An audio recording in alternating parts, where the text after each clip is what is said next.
The night sky burned red as the forest shook with the sound of marching feet.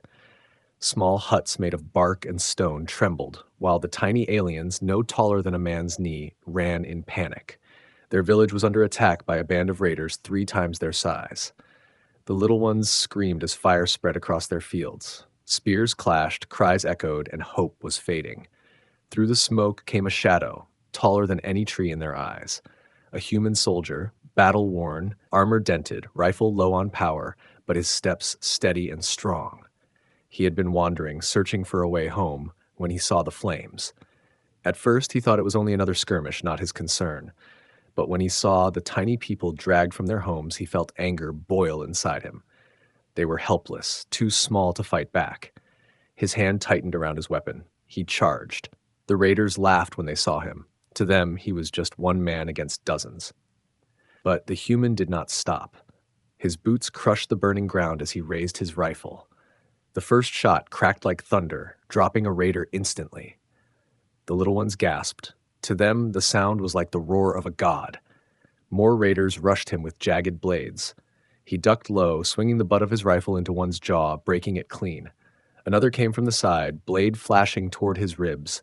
The human twisted, pain tearing his arm, but he drove a knife into the attacker's throat. The fight turned brutal, close, and bloody. The human's breath grew heavy, but he did not step back. Each time he fell to one knee, the tiny aliens cried out, but each time he rose again, stronger than before. The chief of the raiders growled orders, pointing his sword at the stranger. They thought this human would fall like all the rest. But the small ones saw something different. His eyes did not carry fear. They carried fire. A spear flew through the smoke, straight toward one of the alien children, frozen near a hut. The child screamed. Without thinking, the human threw himself across the distance, grabbing the child and spinning, his back taking the sharp edge. Blood spread across his armor. Still, he stood tall, clutching the child close. He placed the little one back into trembling hands of a mother no bigger than his arm, whispering only one word, "Run." The fight grew more desperate. His rifle clicked empty, power drained. Now it was only his fists, his knife, and his rage. He struck with every ounce of strength, crushing skulls, breaking weapons, turning the tide with sheer will. The raiders began to fear him. How could one man alone fight like an army? Smoke thickened, but his shadow still moved like a giant among ants. The small aliens, though afraid, began to believe. Some of them picked up stones, sticks, broken spears, joining the fight behind him. They were weak, but his courage lit something in them. Their cries grew louder, echoing with his every strike. Finally, the human slammed the raider chief into the dirt. The enemy leader snarled, struggling under his grip, but the human pressed the blade to his throat. For a moment, silence covered the battlefield. Only the crackle of fire remained. The raiders looked at their leader pinned, blood on his lips, strength fading. Fear broke their pride. One by one, they dropped their weapons and fled into the shadows. The human let out a breath he didn't know he was holding. His body ached, his armor was torn, blood soaked his side, but he did not fall. Around him, the small aliens gathered slowly, their wide eyes shining with disbelief. To them, he was like a mountain standing after a storm.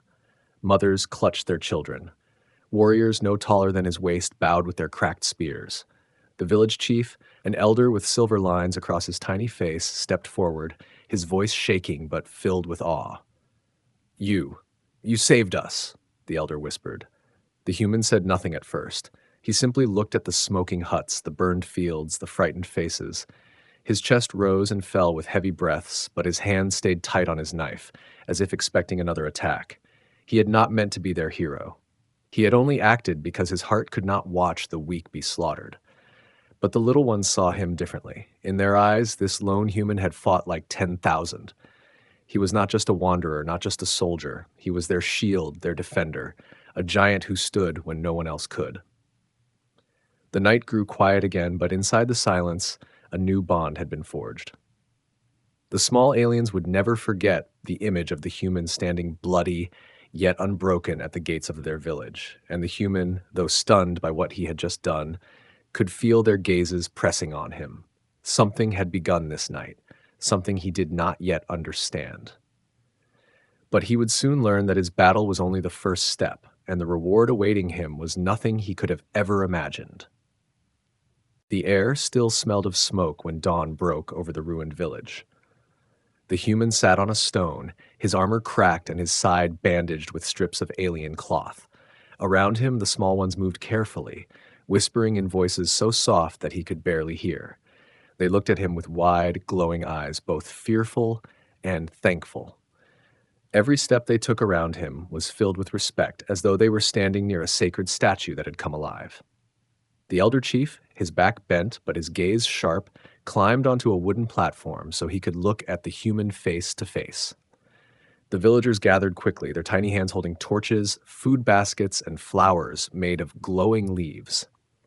The human didn't understand their language completely, but the emotion in their words reached him. They were calling him savior. They were calling him family. One of the children approached with trembling legs, carrying a clay bowl of water no bigger than the human's palm. She lifted it high as if offering a treasure, and when the human bent forward and drank, the entire crowd erupted with cheers. For them, it was more than a sip of water. It was a sign that he accepted their trust. Then the elder raised his staff, silence falling immediately. His voice carried weight, steady and commanding. The human listened, catching fragments of meaning, his translator patch buzzing against his ear. Words like bond, custom, and life gift echoed through the translation.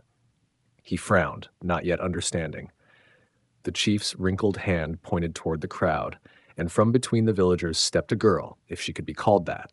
She was no taller than his thigh, her hair a silken silver, her skin glowing faintly with blue patterns that shifted like water.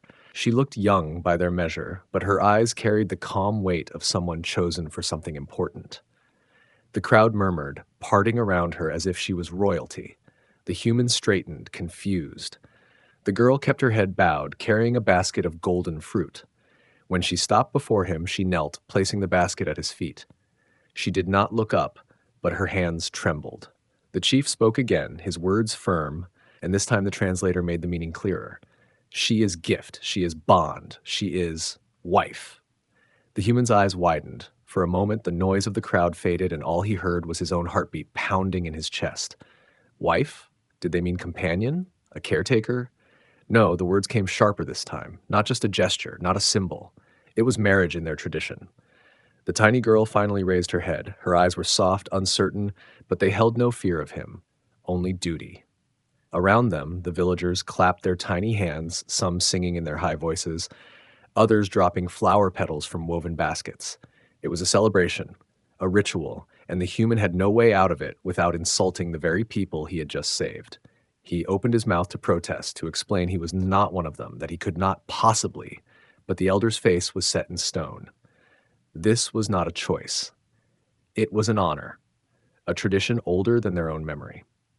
To save the village was to become one with it. The human felt trapped, stunned into silence as the girl stepped closer, touching her small hand against his palm. Her skin was warm, glowing slightly where it met his. The crowd cheered louder, believing the bond was sealed. He looked down at her, speechless, his thoughts torn between disbelief and the strange pull of destiny that pressed against his chest. The night before, he had fought to protect them without asking for anything in return. But now, as the tiny wife stood before him with shy eyes and trembling lips, he realized the battle had only led him into something far more complicated than he could ever have imagined. The human could not sleep that night.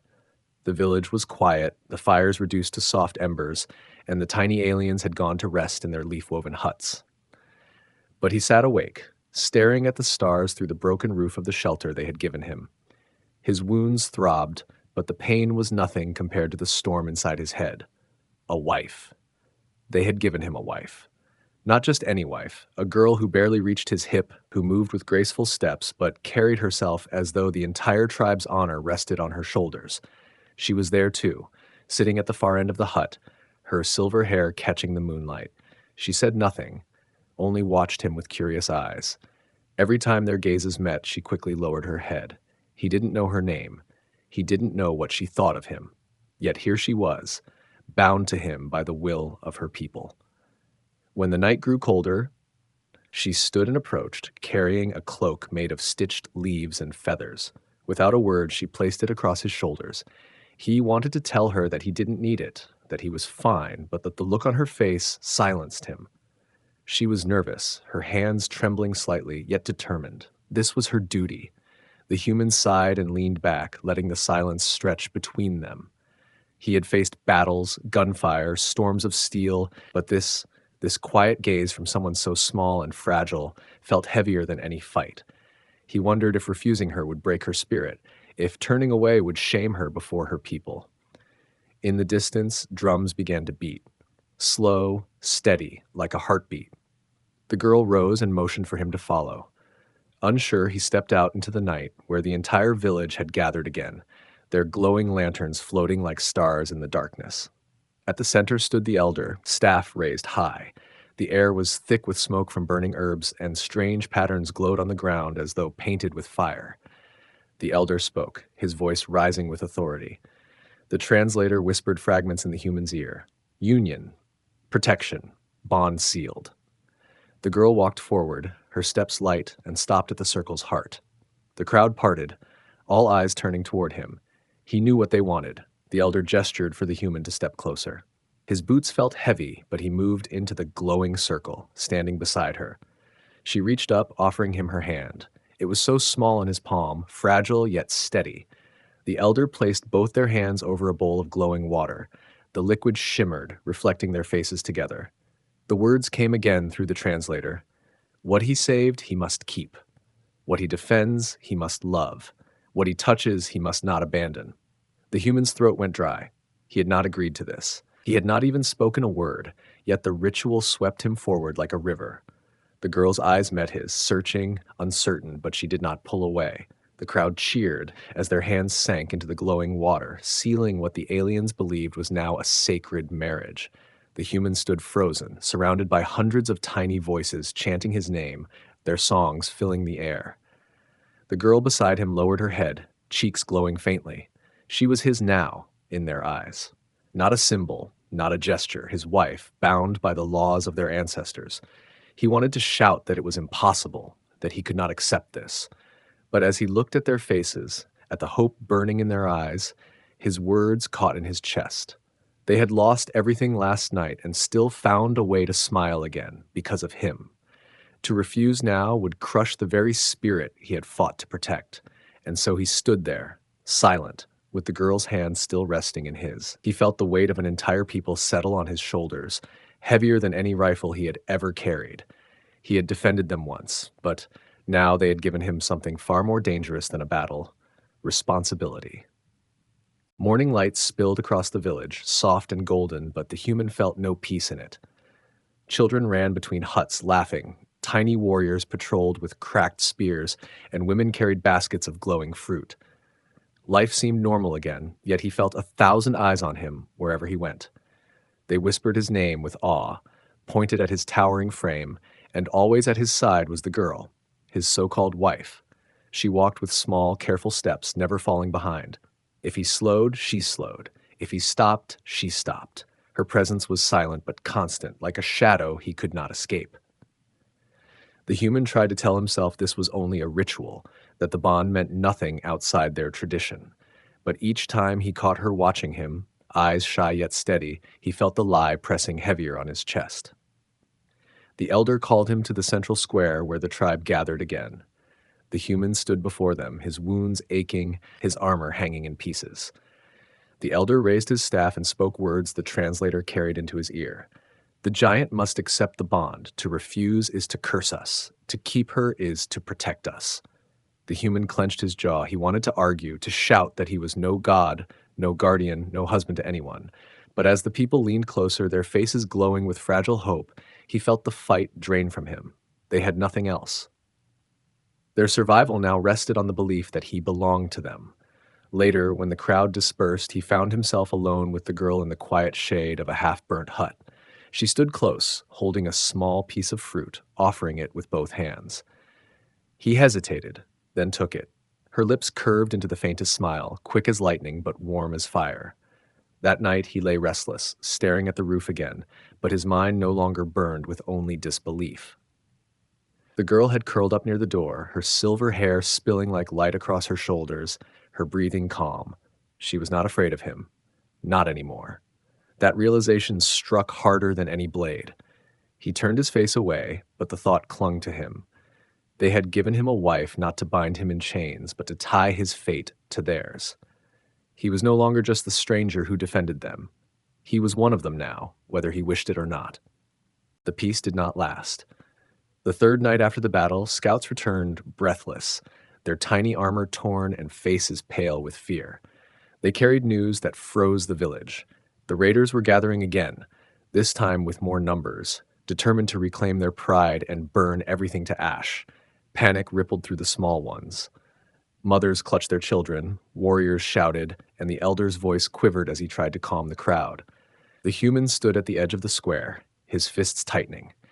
His wounds still ached, but his strength was returning. He had known it would not be over so easily. Enemies never forgot humiliation, and he had humiliated them deeply. The girl was beside him, her hands clasped tight as she looked up at him. She did not speak, but her eyes held both fear and trust, as though she already believed he would stand again. The elder turned to him, raising his staff. The translator buzzed with his words. "You are our shield. You are her bond. Without you, we are ash." The human felt the weight of every gaze pressing on him. He had never asked for this role. He had never asked for a wife, nor for a tribe to depend on him. Yet when he looked at their trembling forms, when he saw the girl press a small dagger into her hands as if ready to fight at his side, something inside him hardened. If they were going to survive, he could not fight alone. He gathered the warriors, kneeling down so he could meet their eyes. His voice was steady, calm, but strong. If you want to live, you fight. If you want your children to see tomorrow, you fight. The words were simple, but they carried weight. The small ones nodded, their fear slowly burning into determination. Through the night, they worked. The human showed them how to fortify their walls with sharpened stakes, how to dig shallow pits to slow enemy charges, how to tie ropes across paths to trip raiders in the dark. Tiny hands worked quickly, guided by his larger ones. The girl followed closely, carrying stones, sharpening blades, and standing guard as though her size meant nothing. By dawn, the village looked different. It was no longer just a scattering of huts. It was a place ready to resist. The human stood at the gate, watching the horizon, his knife strapped tight and his heart steady.